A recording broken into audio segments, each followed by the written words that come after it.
All right, let's brew up some AI. Today, we're diving deep into AgroGPT, efficient agricultural vision language model with expert tuning. Oh, yeah. It's like, picture this, an AI that can look at your crops and go, hey, those tomatoes, they got blight.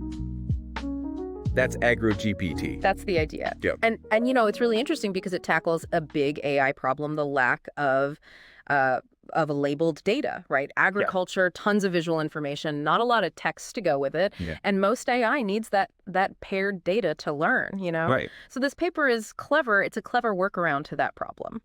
Yeah, so how'd they pull this off? Did they like spend years just like, okay, here's blight, here's this, here's that, labeling all this stuff? No, they didn't do that. They built this data set. It's called AgroInstruct, and they got creative. They started with agricultural image data sets we already have, but they went and scraped information from good sources like university websites, agricultural extension services. So it's like they made the AI read all the textbooks and research papers on agriculture. That's pretty smart. Yeah. And so what'd they do with all this information? They used it and made 3 types of data for the AI to learn from. First, they made basic image descriptions, right? Almost like captions to give the AI some context. Then they did simple question and answer pairs, like, what disease is this? To train the AI to identify things. So like flashcards, but for an AI, but like agricultural flashcards. Yeah, exactly. But they took it further. They made these multi-turn conversations, like how a farmer would talk to an expert. Wow. So farmer's like, my corn's turning yellow, what's up? And the AI has to understand the question, maybe ask for more details, then offer a diagnosis and advice, Okay. It's like a consultation, but with an AI. That's really cool. So they've taught this AI to see, understand, and even talk about agricultural problems. But how does it actually work, behind the scenes? Well, they use something called large language models, or we call them LLMs. Okay. These are the things behind, ChatGPT and all that. Right. They're trained on tons of text and they can generate those really human-like responses, Yeah. But the thing is, LLMs are all about text, not really images. Right. So how do you get a language model to understand what it's looking at in a picture? And that's where the visual encoder comes in. Okay. It's like the AI's eyes. It takes an image, analyzes it, and turns it into a language that the LLM can understand. It's like a translator between the world of pictures and the world of words. Okay. Yeah. So it takes that visual information, turns it into something the language model can process? Yep. Fascinating. But does it actually work, though? Can AgroGPT really look at a picture and understand and respond to problems in agriculture? The results are pretty impressive. They tested it on images it had never seen before. Yeah. And it could identify different diseases, weeds, insect problems, you name it. So it can look at a picture and actually diagnose what's wrong out there in the fields. Yeah. That's incredible. And it even suggests how to manage those problems. It's using that knowledge it's learned, Okay. And they found that AgroGPT was more accurate than Bard and ChatGPT when it came to this stuff, the agricultural stuff specifically. Makes sense, right? If you train an AI on agriculture, it's going to be better at agriculture. Right. It's like you go to a heart doctor for a heart problem. You don't go to your regular doctor for that. Yeah, good analogy. Yeah. And that's what makes this research so important, Okay. It shows that creating AI for specific areas, that's powerful. Right. Yeah. It seems like they've really planted the seeds for some amazing applications. Yeah. But before we, go full harvest on these ideas, right. Let's take a step back and understand how we got here. What are the roots of all this technology? Sounds good. To really understand AgroGPT, we got to go back in time, Yeah. We got to look at the history of computer vision. Okay. See how it all evolved. Think about way back when computers were just getting started. Yeah. Just getting them to recognize basic shapes. That was huge. Right. It was like those early computer vision systems were like toddlers just learning to see. Yeah. And then came machine learning, right? Computers could learn from data. You didn't have to tell them exactly what to do for every single thing. Right. That was a big jump, right? Big leap forward, yeah. Machine learning gave computers the ability to adapt. Yeah. improve based on experience, just like we do. Right. And then deep learning comes along, right? With those crazy neural networks, like Yeah. modeled after our brains. And that's when things really, really took off. So deep learning, it's like it gave computer vision like superpowers or something. Exactly. Suddenly, computers could do all sorts of things, much more complex stuff. Yeah. Facial recognition, Uh, object detection, even creating realistic images. Remember those filters that make you look like a dog? yeah.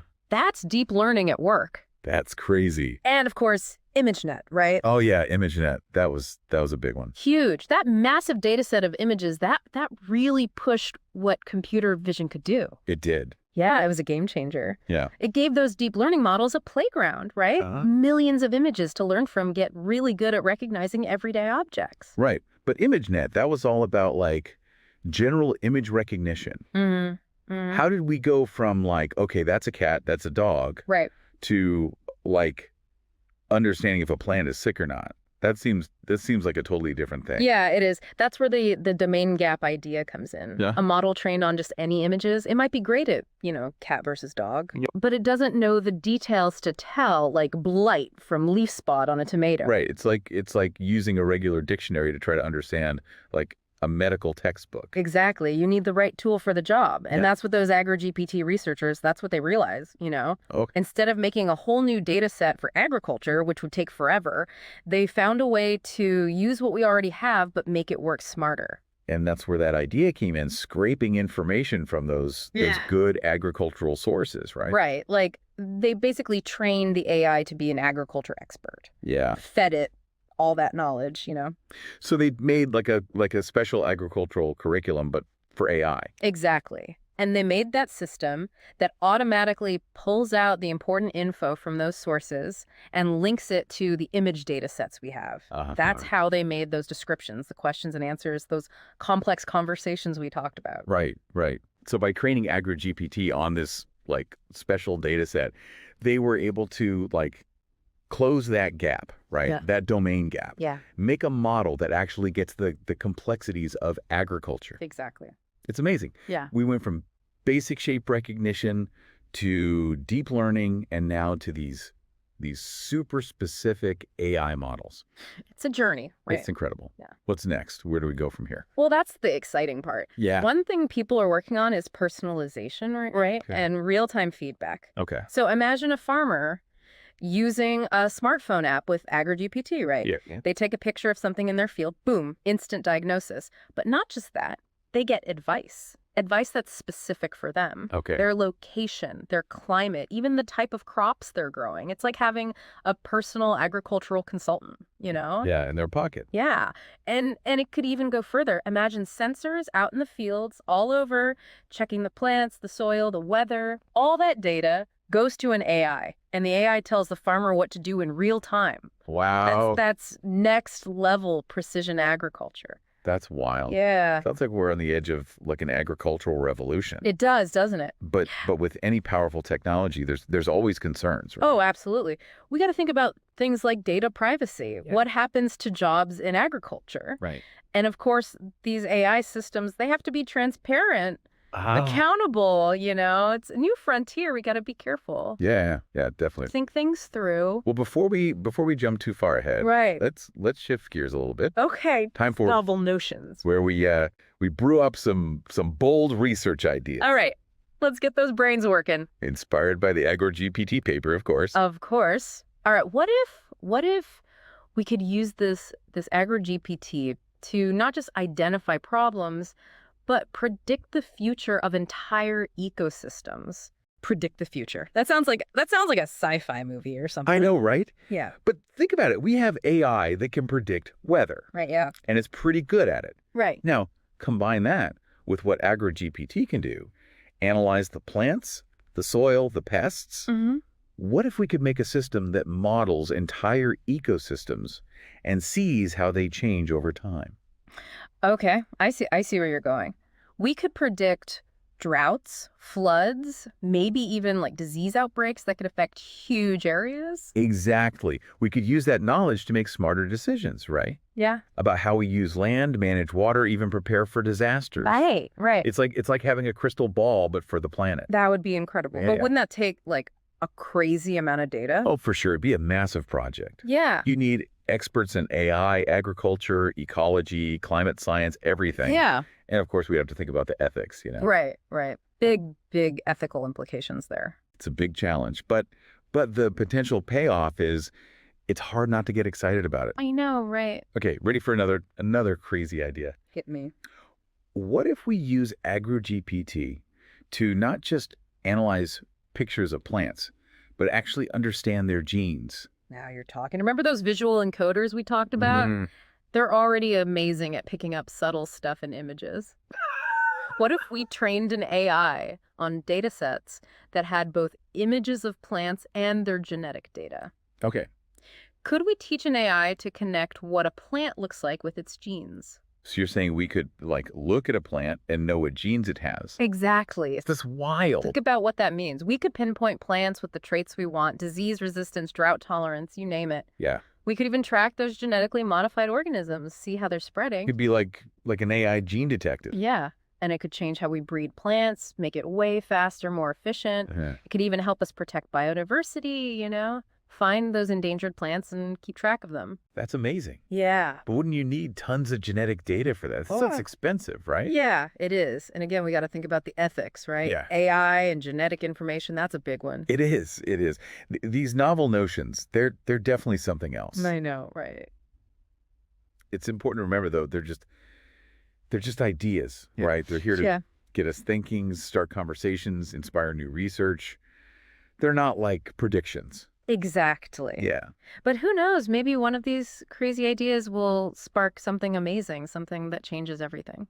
Speaking of sparking.